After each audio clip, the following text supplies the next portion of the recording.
Class 10th में आप सभी बच्चों का फिर से स्वागत है। ऑब्जेक्टिव क्वेश्चन का हम लोग फिजिक्स का जो लाइट वाला पार्ट है उसको आज हम देखेंगे। इसमें जो अच्छे क्वेश्चन हैं उनका हमने कलेक्शन किया हुआ है। जो सिंपल क्वेश्चन है जो बार बार बोर्ड में रिपीट होते हैं, जैसे पहला आपका क्वेश्चन है, दाढ़ी बनाने के लिए किस प्रकार के मिरर का प्रयोग किया जाता है, किस प्रकार के दर्पण का प्रयोग किया जाता है। इसका मतलब वही हुआ। तो पहला जो ऑप्शन है आपका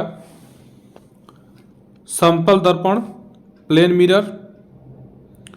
दूसरा ऑप्शन आपका क्या है, उत्तल दर्पण या कन्वेक्स मिरर। तीसरा है अवतल दर्पण, कॉनकेव है, कि इन तीनों में से कोई नहीं है। तो जनरली देखिए कहीं कहीं समतल दर्पण का भी प्रयोग किया जाता है और अवतल दर्पण का भी प्रयोग किया जाता है। लेकिन जब आपको साइंस में पूछा जाएगा कि किस प्रकार के दर्पण का प्रयोग किया जाता है तो आप समतल वाला नहीं लगाएंगे, ठीक है। अवतल दर्पण का ही प्रयोग किया जाता है। इससे बेनिफिट क्या है, कॉनकेव मिरर का बेनिफिट क्या है। कॉनकेव मिरर का बेनिफिट यही होता है कि यह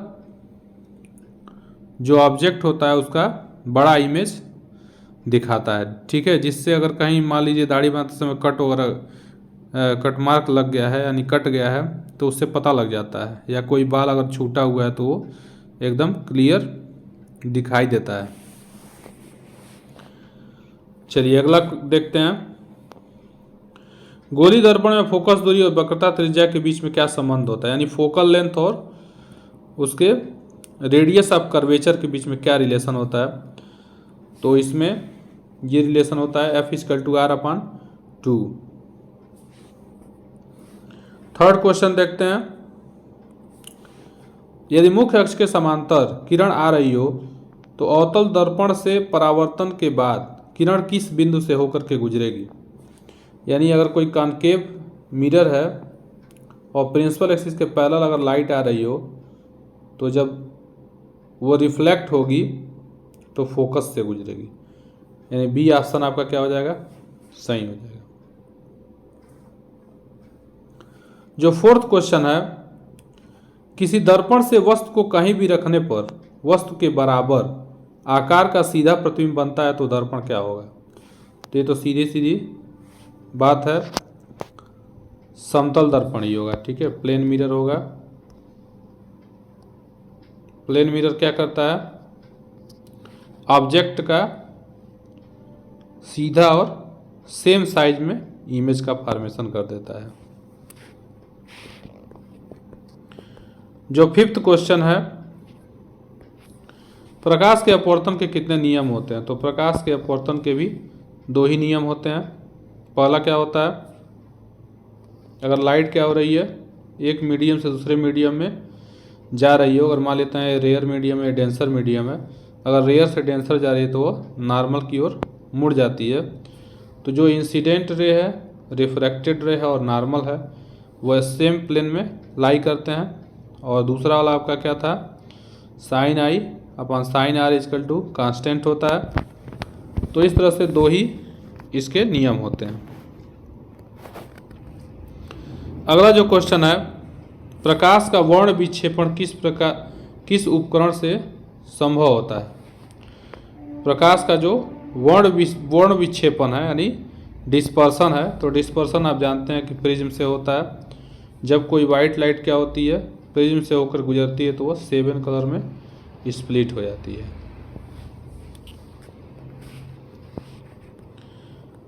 जो आपका 7वां क्वेश्चन है, किसी गोली दर्पण की वक्रता त्रिज्या कितना दिया हुआ है, 60 सेंटीमीटर, यानी रेडियस ऑफ कर्वेचर दिया हुआ है 60 सेंटीमीटर है, तो उसकी फोकस दूरी कितनी होगी।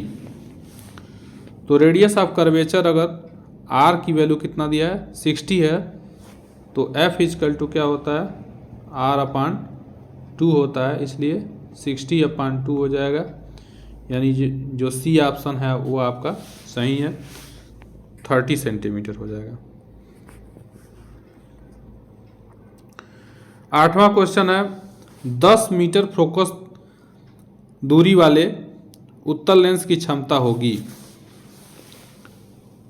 10 मीटर फोकस दूरी वाले उत्तल लेंस की क्षमता होगी।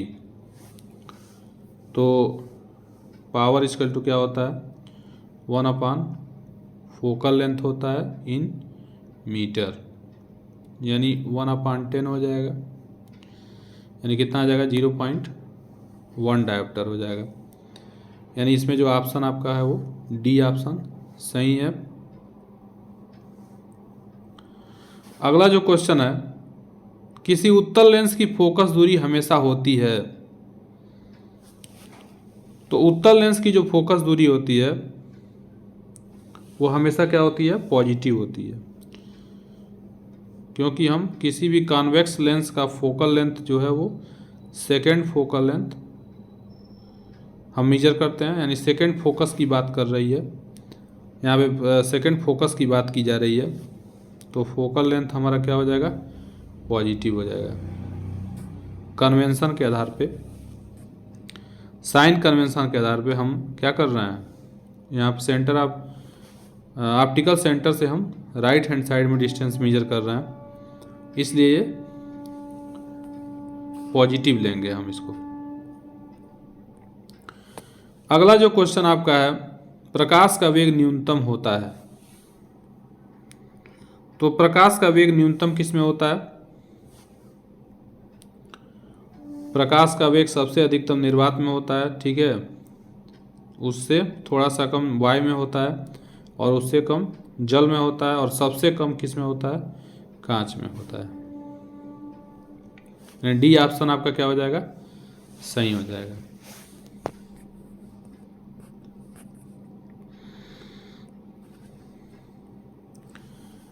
अगला देखते हैं, निम्न में से कौन सा पदार्थ लेंस बनाने के लिए प्रयुक्त नहीं किया जा सकता है।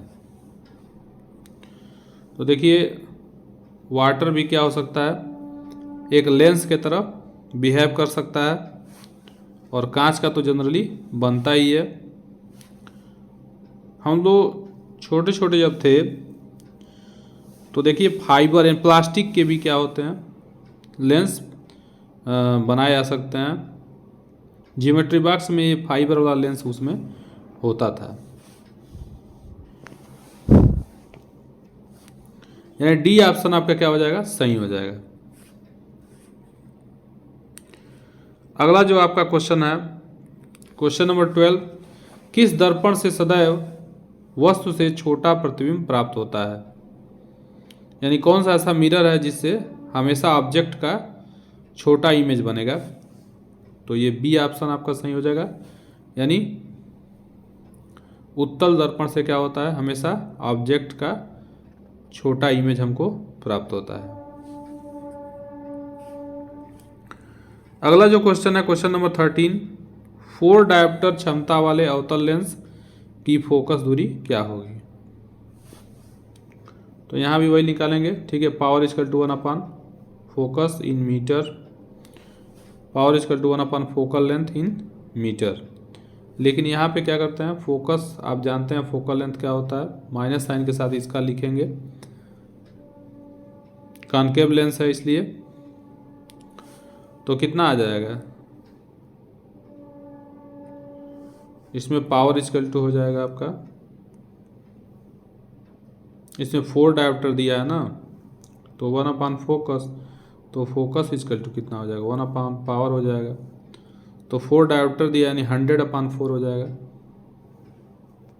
फोकस इक्वल टू कितना हो जाएगा, 100/4 हो जाएगा, यानी 25 आ जाएगा। माइनस साइन के साथ लिखेंगे क्योंकि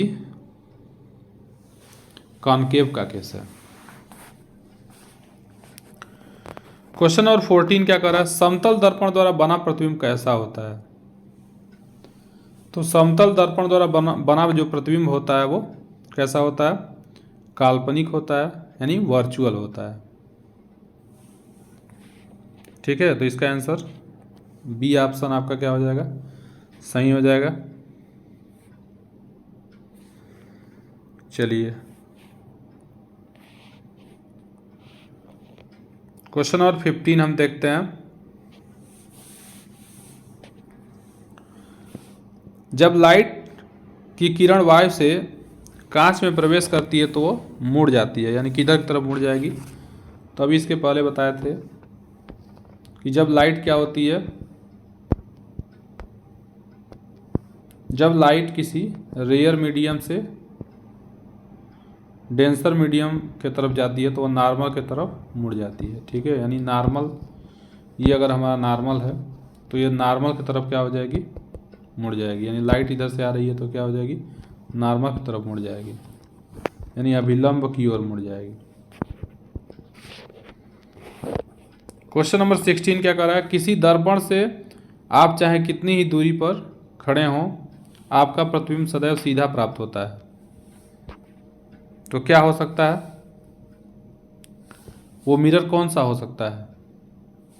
तो दो केस है।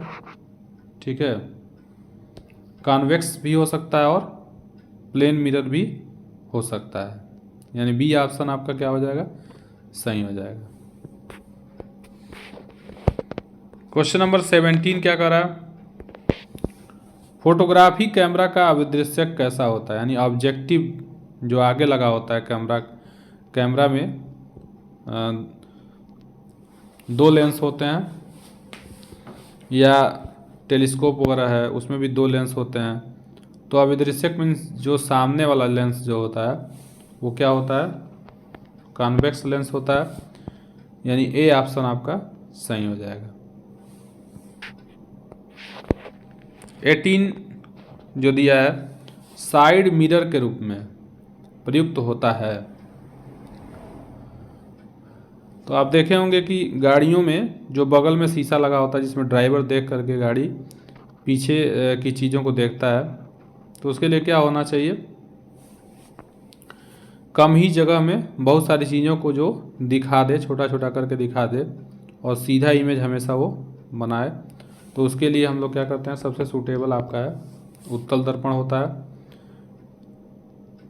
समतल दर्पण का प्रयोग कुछ छोटे मोटे जो व्हीकल हैं, जैसे मान लीजिए मोटरसाइकिल वगैरह है, वहाँ पे लगा देते हैं, लेकिन वो ऑथेंटिक नहीं है। ऑथेंटिक आपका क्या है, उत्तल दर्पण ही होना चाहिए, कॉन्वेक्स मिरर होना चाहिए। क्वेश्चन नंबर 19 क्या कर रहा है, किसी माध्यम के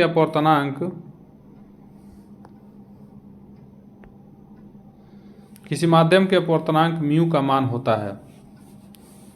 तो स्नेल्स लॉ है, बी ऑप्शन आपका सही हो जाएगा, sine i by sine are.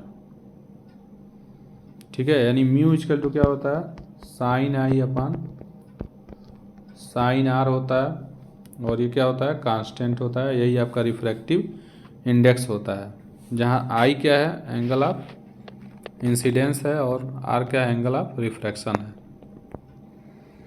और जो 20वां क्वेश्चन है, 20th क्वेश्चन आपका, अवतल लेंस का आवर्धन किसके बराबर होता है? आवर्धन मतलब मैग्निफिकेशन होता है, इसको एम से रिप्रेजेंट करते हैं।